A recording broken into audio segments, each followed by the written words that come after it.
Hi, it's Johanna, and welcome to my channel. I want to say as disclaimer, my videos, including this one, for entertainment purposes only. Entertainment purposes only. I do not want to promote buying or consumption of anything, okay? This is for entertainment only. Today, I want to share with you a fragrance that I got over the summer at some point. I don't remember exactly when. This is by L'Artisan Parfumeur, and I'm not pronouncing that correctly in French for sure, but I did look up the pronunciation of the fragrance, and it's Shom du Baies. It's Shom du Baies. Shom du Baies. And Shom means field, de means of, and Baies means berries. Field of berries, yes. I have been very much into like fruity fragrances, especially berry fragrances, partly because I'm doing research to make my own perfume that has berries as a major note in it, but also because I find it's just like hard to find good berry fragrances that are like long lasting, and that it's not just rose, you know? Like I'm looking for berries that can stand on their own better than just having a rose as a backup, because I do have some things that have rose as a backup. You know, for instance, Delina is backed by rose and some other things, but I wanted to go a different direction. So Shom du Baies, I keep saying do differently. It's Shom du Baies is with jasmine. That's the floral in here. However, I was looking up the notes in a different fragrance that I haven't done a video for you on yet. This is Burberry Brit Sheer, and I've had this for about 6 months or so, and well, you see how much I've used. I have two now. I have two Burberry fragrances, this one, and I think the other one is London for women. And it was Shom du Baies was reminding me of this one. And I did happen to layer them together last night, along with some other things that I'll show you. I layered it with this one. This is Ameer Oudh. This is like probably Mlattafa, yes, Intense Oudh. And I layered it with Rhubarb Wood Intense. And I layered it with L'Artisan Parfumeur. And I also layered it with, this is like a vanilla and vetiver by Jo Malone that I had to decant into this because this is not the original bottle. I had to decant it because when it arrived, the sprayer was broken. But when I was spraying this morning by itself, I was like, why is this reminding me of this? So I looked up the floral notes in this, and no, it's not the same. This does not say it has jasmine in it. Instead, this one has, the florals are pink, peony, and peach blossom. However, what I noticed right away, there might be other shared notes as well, but what I noticed right away is that both of these fragrances have pear in them. And I never knew how I felt about pear in fragrances. I think the only fragrance that I know of that has pear is like the Jean Paul Gaultier fragrance. It's like the darker purple one with the woman's like torso. And you probably know, it's like, I think it's La Belle Le Parfum or something like that. But I think that has pear. Totally different story with that one. Totally different story. So I wasn't sure if I liked pear because of that one. But yeah, so both of these fragrances have pear, and it's pretty snazzy. It's nice. It's nice. And it's not just, this is not just a pear fragrance. It's not called Berries in the Field or Field of Berries because it has pear. Oh no. So this fragrance was released in 2018, and the perfumer is Evelyne Boulanger. Evelyne Boulanger is a senior perfumer. The company she works for is Surmise. Also has worked with Robertet and Givaudan. Education, ISIPCA, which is ISIPCA, stands for something to do with perfume. And it's a French perfume making school that is like the most famous as far as I know. And then she has 40 perfumes in the database at Fragrantica. So she's a senior perfumer with a passion for creating olfactory compositions that blend luminosity and richness. She's worked extensively with some of the biggest brands in the niche perfume industry, including Armani, Privé, Van Cleef & Arpels, L'Artisan Parfumeur, and Nina Ricci. The one she did for Armani is Armani Privé Oudh Royal. She's worked for Givenchy, yes. Jill Sander. So the two fragrances that she's done for this company, I believe this is probably a niche company, L'Artisan Parfumeur, are this one in 2018, this one, and then in 2002, before that, she had done Patchouli Patch. So that's the only two fragrances she did for this company. And as far as I know, I don't have any other fragrances by her. So yes, this is my first. So I purchased this because it was listed in a list of berry fragrances on, I believe it was the Perfume Guy's YouTube channel. And I don't watch him all the time anymore, but I do watch his certain videos he does that sound to appeal to me. And I have been looking for as much info as possible on fragrances that have berries, red berries specifically. And so I came across this video and he mentioned this in it. So the main accords. Oh, and so this is listed in Fragrantica as a unisex fragrance for women and men. And the main accords are fruity, sweet, musky, and green. And the notes. Top notes, rhubarb. Yes, rhubarb, I love it. Okay, and pear and bergamot. In the middle are blackberry, raspberry, and jasmine. And the base notes, white musk, cedar, patchouli, and amber.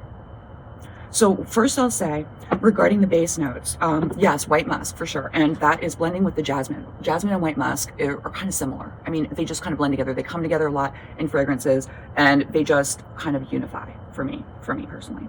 They have like that distinctive, almost like a sharp delicateness to it. And I think of Egyptian musk. I think of that aspect to it. So it's a light, elegant and delicate, but yet like sustaining aspect to a fragrance, ethereal almost. And men can wear it too. I know that men can wear it too, but it's very sexy. And so then the other base note, cedar. Let me see. So I sprayed it here about 20 minutes ago. You know what? It's just, yeah, these base notes are not overwhelming whatsoever. In fact, they just really are there as a base. And like, it's kind of like a lukewarm base. And so that's why, you know, there's patchouli listed. I would be very surprised if people that hated patchouli would notice it in here. Because I just don't. I really don't. Patchouli makes things last longer. Patchouli is used in most perfumes, in small doses at least. And so it doesn't have to be noticeable, but it binds the fragrance together, and it really gives it something substantial. And then amber. So amber is a combination of vanilla and benzoin, or it's a combination of vanilla and labdanum, and then some resins, which you can do different resins. I mean, labdanum is a resin, benzoin is a resin. So, you know, so this vanilla is not vanilla. Well, you know, I could see something creamy because, you know, it's starting to dry down. So there's something slightly creamy. But, you know, the rhubarb and the pear and the bergamot and the berries are so, they're just so fresh, kind of. I mean, they're on the fresh side. So, you know, when this is drying down, it's getting warm with your skin. You know, your skin's getting warm, it's getting warm.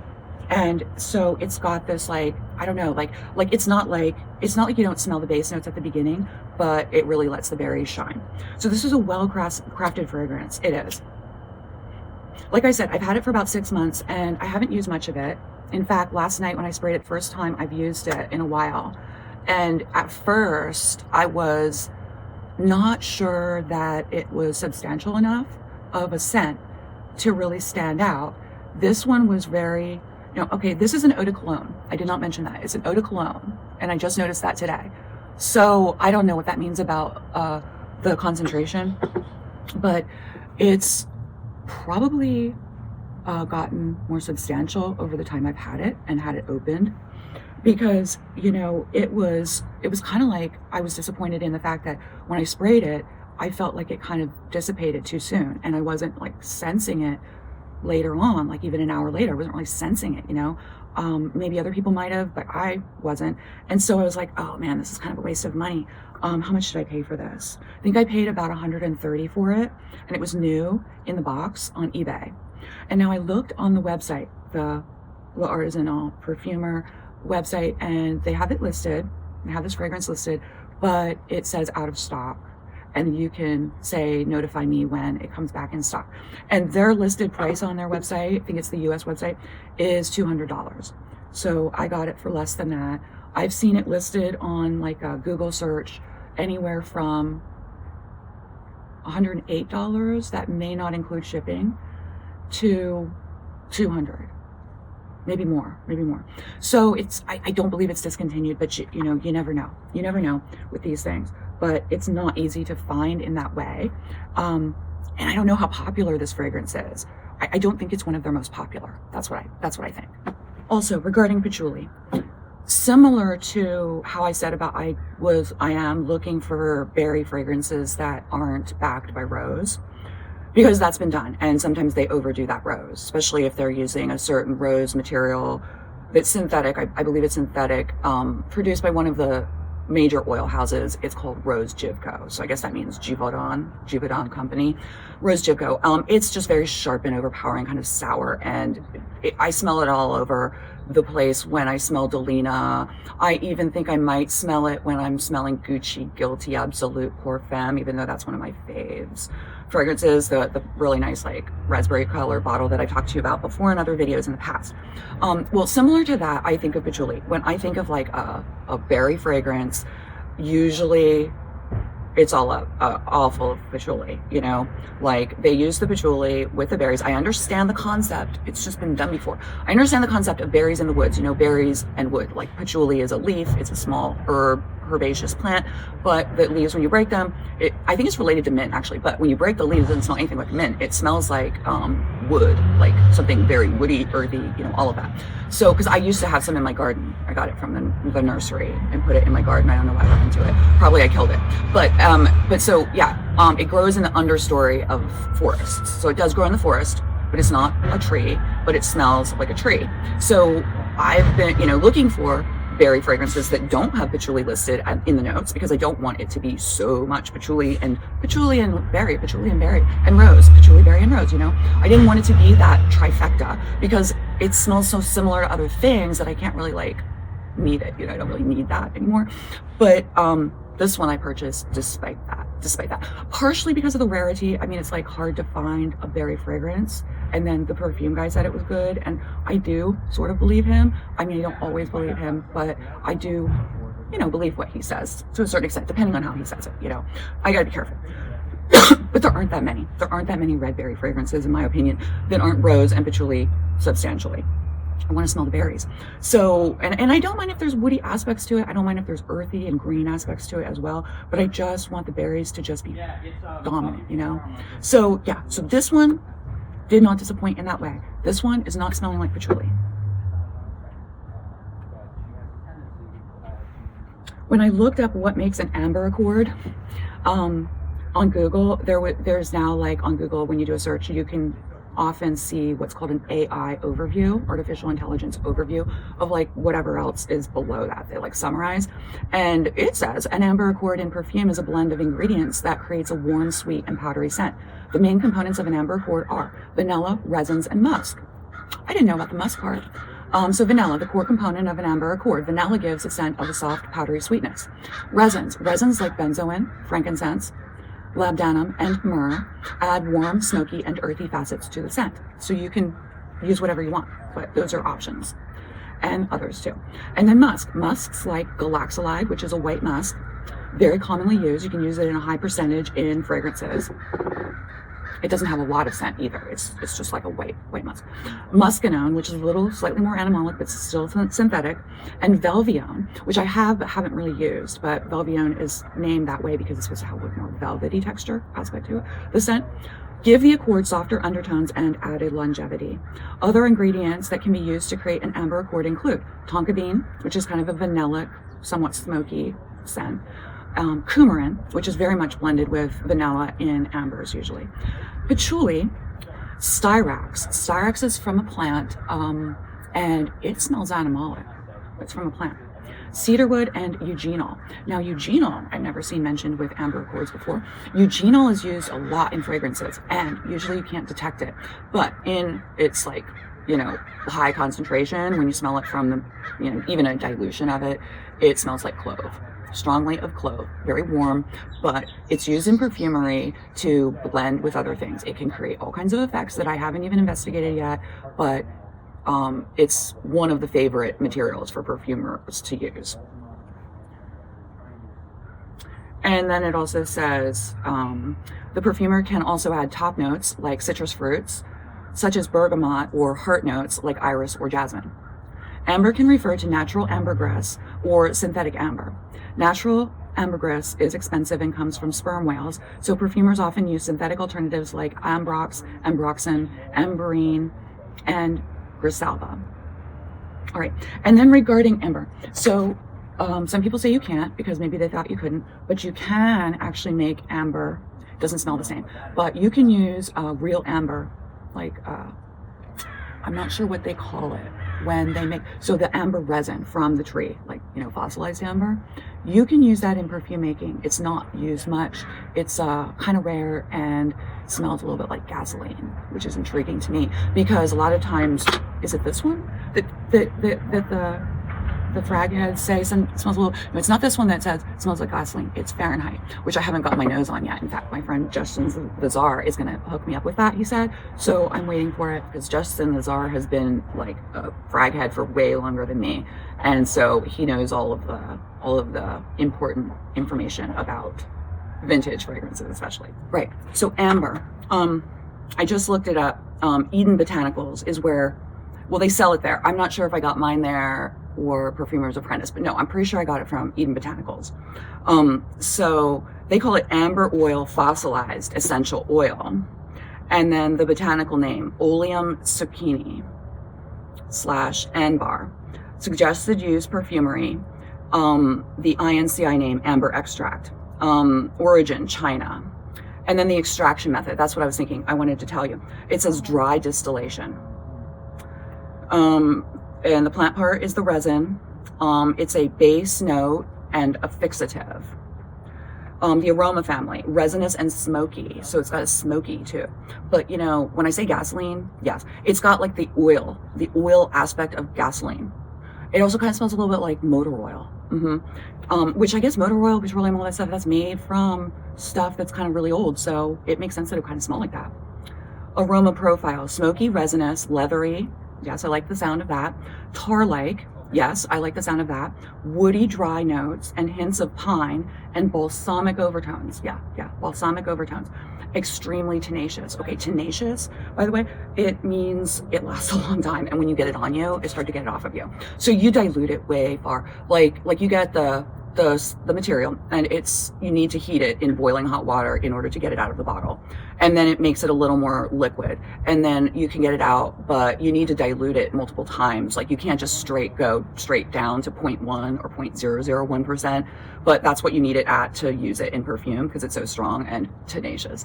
But when it says it's a fixative, that means that it literally, like, and a lot of the base notes a lot of base notes act as fixatives by binding within the perfume. Like when you're maturing the concentrate before you dilute it into a perfume or cologne or whatever, it binds with the other materials within there and binds it in certain ways where it keeps the other materials that are like mid or top notes from going away from the skin or the clothing too fast. So it keeps the fragrance together better. So that's why I like to use amber, fossilized amber, in like all my fragrances because I want that. Plus, I think it's cool. It's like old and everything. And I haven't yet made a fragrance that has like amber, fossilized amber as like a prominent aspect to the fragrance in terms of a note that you can smell, because I don't know how to do that. I think I need to wait until I smell Dior Fahrenheit, yeah, because I want to see how that is incorporated. Yeah, I need to get my hands on it. I need to get my nose on it. But I don't know if I want a whole bottle, so I'm just waiting. Yeah, it's dark brownish red, very viscous, molasses-like, and it's a transparent liquid. Well, yeah, it's somewhat see-through, but not very see-through. Then they tell you how to, you know, things that go well with it, kind of thing, on Eden Botanicals. I try to get most of my perfume making materials from Eden Botanicals because they have a great reputation as a, like, in perfume making, and like their quality is really there. They also market to people that want to use it in like massage oils and aromatherapy as well. So some of their materials are just for making things like candles or aromatherapy or oils, but a lot of their materials are also able to be used in perfume making. So yeah, high quality materials, reasonable price as far as perfume making materials go, and they give you a lot of great info on, you know, like everything to do with it, how it was cultivated. You know, you can sometimes get organic versions of things. I don't usually, because I don't need it for that. Like, I'm not using it in a high enough concentration that I feel like I need it to be organic, but I could see if someone was using it in massage oil, they probably would want it to be organic. Shom de Baies. Shom de Baies by L'Artisan Parfumeur. Shom de Baies is a lovely fragrance, lovely. It reminds me of Burberry fragrances for women, in that it has a fresh, kind of out of the shower kind of scent to it that sometimes is made through florals. I don't know how Burberry does it, but yeah, here's my bottle of London here. And I had this one first, and I've used it just down to there. Yes, I wonder if I should get another bottle or not, but I haven't yet, because they're going to discontinue it. I know they will. But, you know, and then this one as well, sheer, Burberry Brit sheer for her. They all have this, like, it's almost like when you smell it on someone, it could be something like a nice shower gel or something out of the shower that, you know, is just accompanying them. It may or may not be perfume applied. And this has that to it. Also, I noticed the rhubarb quite a bit. In fact, I didn't mention that. I think that rhubarb is a great addition to a berry fragrance, because it's tart and it's strong, and it like for instance, rhubarb is one of the top notes in Delina, you know, and there's a similarity with that here to Delina in that way, but there's no rose in this, and it really changes things. So I would not say this is a replacement for Delina in any way, shape, or form, but this is a lot more ethereal. This is more ethereal, more innocent, more playful, and just I don't know, it's like, maybe it's because it's clear in the bottle. It's more pure. But yeah, there's some innocence here. In fact, this is more innocent or neutral in terms of that than it is sexy. Yeah, like this does not strike me as a sexy fragrance in that way. This is a wholesome. Yeah, and elegant, you know, like the floral way of it, you know, kind of like similar to like Burberry fragrances, is that it gives it this elevated, you know, like maybe old money even. Old money type of thing, where the person is not trying too hard. Like, it's not all aldehydic. No, there's no aldehydic stuff. You know, you don't smell the aldehydes. It's not an aldehydic fragrance. Those are, you know, really popular for you know, like rich people or whatever, you know, from Chanel and, you know, some other fragrances back in the day. But this is a lot more clean fragrance. Yeah, this is a very clean fragrance. I recommend it, but you know, it's not groundbreaking in terms of, it's not super unique. I think that this is a usable. In fact, I think this is kind of like utilitarian. So I'm going to be using it more. Now that I know that it's substantial enough for other people to smell it, because I got a compliment yesterday on it, and that was very cool, because I hardly ever get compliments on my fragrances. But I did, and so I wasn't sure. In fact, so I had layered all of these that I showed you here together, including Rogba Wooden Tents. This is also by Mlattafa, I think. Is it? It's made in the UAE. I have a feeling this is by Mlattafa. Okay. I layered this one. It's super strong and probably has oud in it. It's very woody and smoky. This one's smoky and oudy, and this is also by Mlattafa, Intense Oud. This is great. I haven't told you about this one before, but oh my god. And this is warm and vanilla, very amber-like. I would, if you go for anything like oud, you know, Middle Eastern oud stuff, this one, if you don't mind smoky and warm and vanilla-like and ambery, because some people think that's just for males, but this is so great, especially before bed. And this lasts and it emanates. Okay. And then the Jo Malone Vanilla and Vetiver. This one, I thought maybe the person was complimenting me on this aspect of it. And then I had sprayed just this on my other wrist. I'm not sure. I still don't know how I feel about this fragrance, but I know that the Parfume was said to be the best one. It's hard to get. It's expensive. And yeah, so, and then this, and right. And I had also sprayed this. So I had sprayed these both. So I then later, I put all of these fragrances I had layered in front of someone that had complimented me, the person. And I was like, because this person doesn't like many fragrances. In fact, thinks that like most of my fragrances are like not good. And in fact, especially my vintage fragrances, which is like, most of my fragrances are vintage, but doesn't like those. But I put them all in front of them, and they first came across, this is one of the first ones they smelled. They said, yeah, this, love this, okay? This stood out amongst these other ones, including these ones that are really strong, right? And I didn't go easy on those either.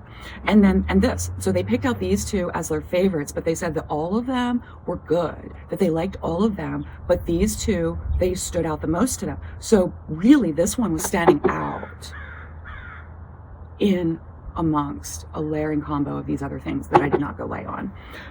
So yeah, so this is a good one, but I still think don't spend a lot of money on something like this, because it doesn't need it to me.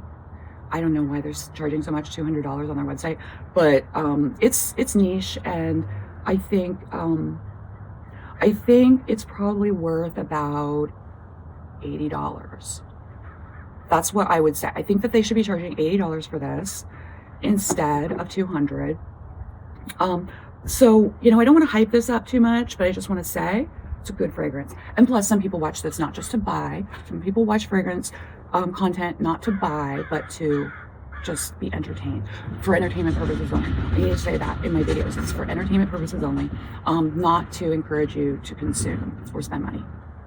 All right, well, thank you for watching today. And I think this is my new setup, because I do my best thinking outdoors, and I like this house, like the color, I think it's cool. I like the color of my velveteen pillow, and I can sit out here in my coat, my winter coat, and you can see the weather. This is Portland, Oregon here. It's December 24th, Christmas Eve, 2024. Thanks for watching. I'll see you next time.